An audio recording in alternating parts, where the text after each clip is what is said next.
Welcome to this episode of the Magellan Network Show. This is actually episode 369. We're going to continue our summer scaling series.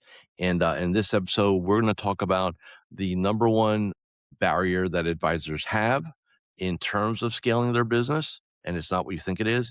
And then also, I'm going to lay out in detail the difference between an owner operator and a CEO when it comes to running your advisory practice. But before we get into that, for those of you who don't know me, my name is Coach Joe Lukacs, and for 32 and a half years, I've done nothing but coach some of the most successful financial advisors in the industry. And one of the things we've been doing the last several years is helping our clients really expand their businesses. And I thought this summer will be a good time to put a series together. So here we go. And let's talk about growing the business and scaling it, right? It's all the rage these days. So let me ask you a question. What do you think is the number one reason advisors don't scale their business? And I want you to think about how you're going to answer that question. Are you going to answer it with is it a money scenario? Like, in other words, the capital to invest? Is that possible? Sure. It's not the reason, though. Is it systems? Well, yeah, you need systems. Definitely. You can't, you just can't grow the game without systems. You know, do I have the right team? Do I have talent? Right? Uh, is that the number one thing? Nope. Look, you need systems and you need talent and you need capital. But those are secondary needs. There's one singular primary need, and that need is the need of the founder and the psychology of the founder. Because the reality is this: every practice that I've ever been a part of, whether to do an evaluation or actually roll up my sleeves and get in there, is a mirror image of the owner's psychology. So if the owner is buttoned up and systematized, guess what? The business is buttoned up and systematized. If the owner is fly by night, kind of shoot from the hip, their office looks like a bomb hit it, I guarantee you there's very little systems in there and it's a hot mess. Now, it doesn't mean that doesn't make money. But you can't scale a disaster, right? And this is where a lot of advisors, they talk about growth. They quote unquote like to grow, and the word like to is a challenge by itself.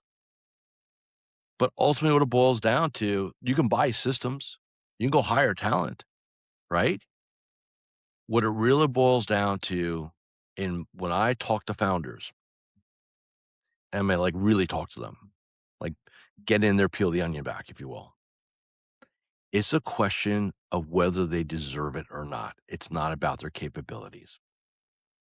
It's about, do they deserve it? And that's fascinating if you think about it, right? Because at one level, you're already successful.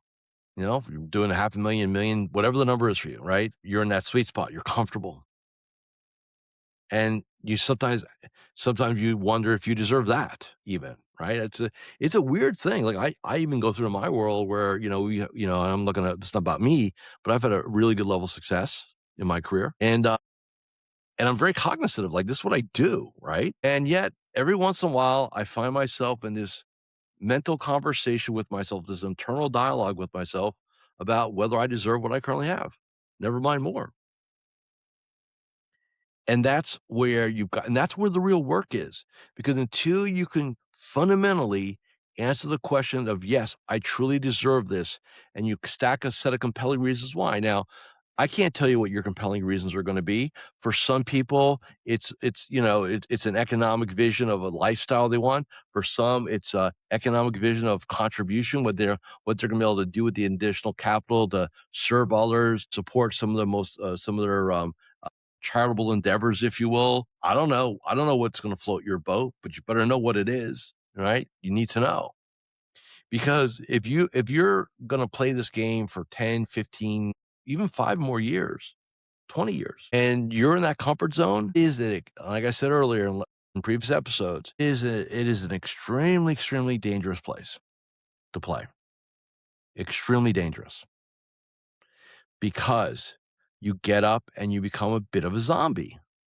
You're just going through things. So what I want to do today is I want to paint a picture of kind of what an advisor looks like as kind of the owner operator, if you will. And then What does it look like if you're running, multi-million dollar, let's just say a $10 million shop, right? So if somebody says, what's the difference between a 200 million and $1 billion owner, right? In terms of assets, I want to unpack that for you in this episode because I work with both. My top client, we probably have 8 or 9 billion under management, right? A lot of my Empire mastermind members are a billion plus. That's like the $1 billion club. So I know what those businesses look like. And I know, not only do I know what those businesses look like, I know how those leaders operate. So we're going to do a comparison between the two. So the first thing we're going to do, let's talk about kind of the owner operator, right? The half a million, million, $2 million advisor. Let's just talk about them real quick, right? Something like I call this the advisor trap. And like I said yesterday, and even earlier today, or not yesterday, last episode, and then a little bit earlier in this episode, it's about the identity of the leader. It's the identity of the founder that matters. So if the owner leader identifies purely, mostly as an advisor, bottom line is, you're the business. People, you're it. And you can have staff, you can have associate advisors, but ultimately at the end of the day, everything runs through you, right? You are the business. You are the focal point of that business, which means two things. Number one, it's hard to extricate yourself out. Number two, that really hurts your valuations because if you were to retire and sell, the business is really tied up in your identity, not the business's identity. Next, no such thing as a bad client, right? So the owner advisor will tend to have really no floor, like we talked about. And if somebody needs help, we tend to do it, even though it may not be profitable, right? What else? Bottom line, you're not a delegator, right? You get into I do it myself. It's just easier for me to do it myself, or nobody does as well as I can. I can't find. I got staff, but they just don't do it the way I'd want to do it. So they end up holding on to things, and they feel guilty about it, right? And it's a weird deal because we all know, right, that in order to grow, we need to delegate. You just have to, right? Now, what causes a person to struggle with that? It's not because, by the way, it's not because you don't hire good people. It's not because, you don't have somebody to delegate to. I mean, I've seen people hire people and like they still don't delegate. It's a control certainty thing. At the end of the day, what it boils down to is certainty. Human need. One of the primary human needs is certainty. You know how to do something. You're certain about that. You're certain about, how it's going to get done, the standard of it getting done, and so on. Even though it's not a good use of your time, it creates certainty in your mind, where if you delegate it, it creates uncertainty. And this is why if you're a high certainty advisor, you struggle with scaling your business because you're trying to control all aspects. You're trying to control outcomes. You're trying to control how things get done, the standards, and you're guilty about it. So what does that mean? What that means is that you're working in the business, like in the trenches, at least 80% of the time. You're doing client work, you're seeing clients, and you are the operator. You're the operator, right? And what you fixate on is monthly revenue, or maybe even weekly revenue, depending on your model. And you manage people, and here's what's funny, maybe sad actually. I think a lot of it, I can't tell you how many times I've talked to advisors who are successful almost as a solopreneur for years. I'm like, hey, just out of curiosity, how can we not have like a associate advisor, a second chair, or anything like that? And you know what they say 80% of the time? Well, I don't want to manage people. I just rather be me and with maybe an assistant, and I don't like to me manage that person, right? Like they're so freaked out and management averse that it crushes their business opportunities to scale and grow because they don't want to manage people. And I'm like, hey, I'm with you. I don't like to manage people. You know when you need to manage people? When you hire the wrong people, right? That's the bottom line. If you hire somebody that needs to be micromanaged and you don't like to manage, well, you hired the wrong person. Are there people out there that are self-managed? Yes. Are there people that don't need micromanagement? Yes. Do they tend to maybe cost more on the P&L? Yes. Is it worth it? Hell yes, right? And then the last thing an owner-operator does is they're in reaction mode.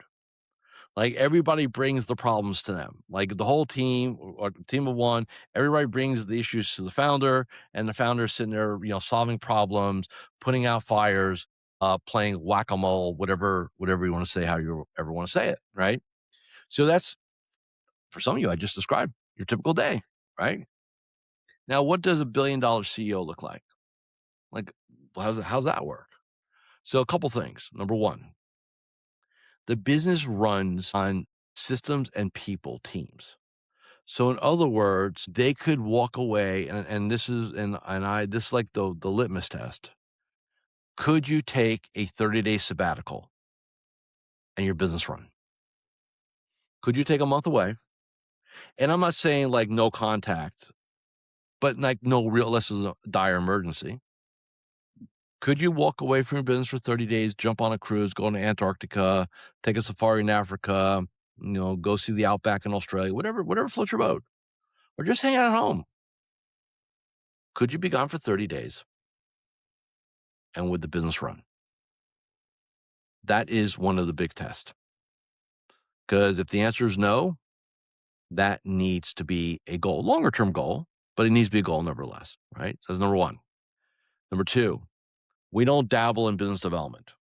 Like, we pick a couple channels and we rock star those channels, right? We get focused. We're not trying, we're not doing noise. We're focused on a signal, right?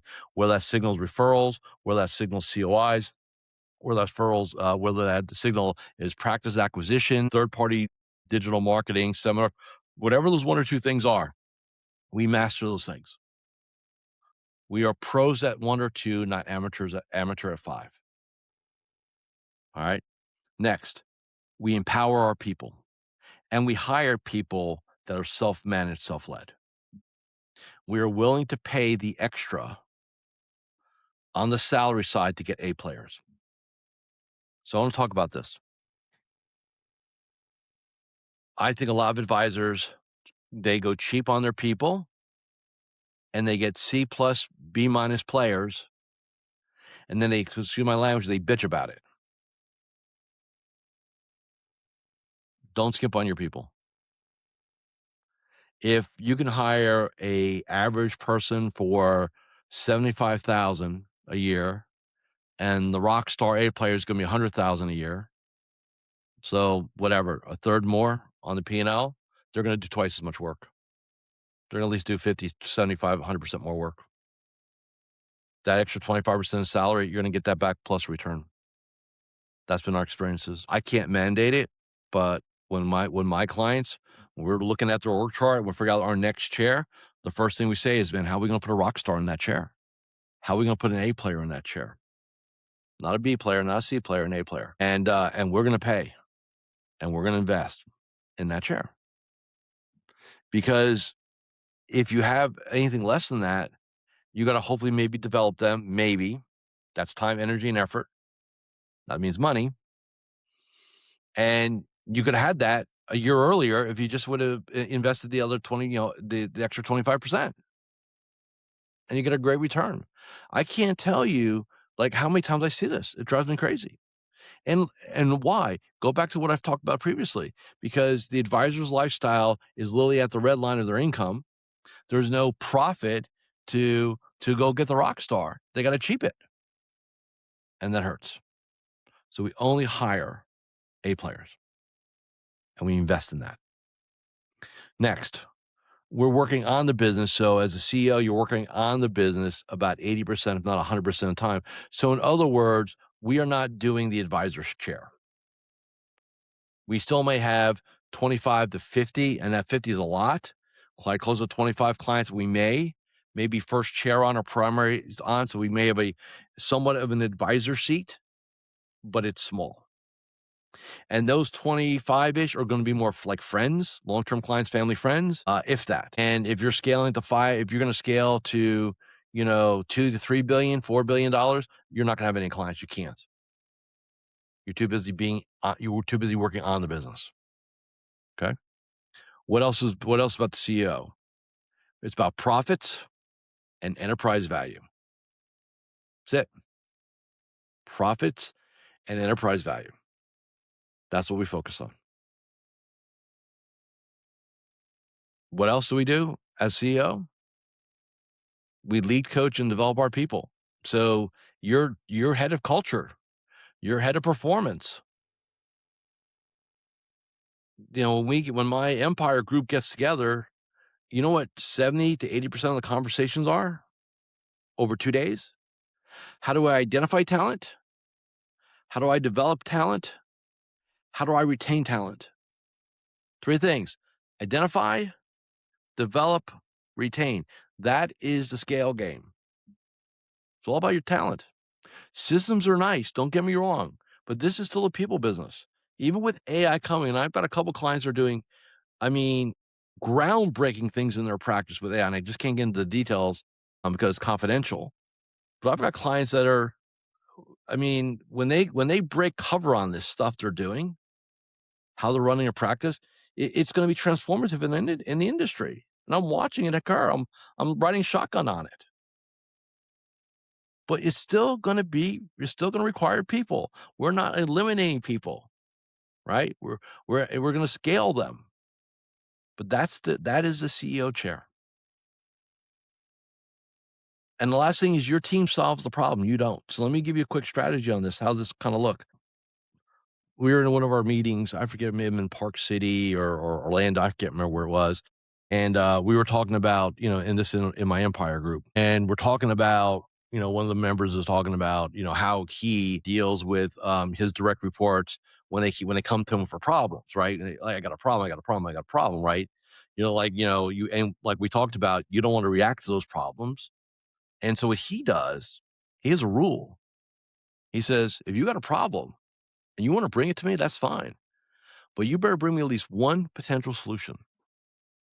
One potential solution. Now, why does he do that?